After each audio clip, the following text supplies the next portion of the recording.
பார்த்தாலே பாட்டு வரும் ராம் சுரத்குமார் பரமயோகி பாதம் அண்டி கண்ணீர் வார்த்தாலே மறுபிறவி மறைந்து போகும் ரகுராமன் பேர் சொல்லி ஆர்த்தாலே இன்பமெல்லாம் ஆகுமனில் அவர் பெருமை உரைக்கலாமோ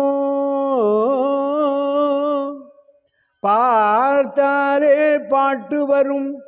ராம் சுரத்குமார் பரமயோகி பாதம் சென்னி சேர்த்தாலே துன்பமெல்லாம் தீர்ந்து போகும் அண்டி கண்ணீர் வார்த்தாலே மறுபிறவி மறைந்து போகும்.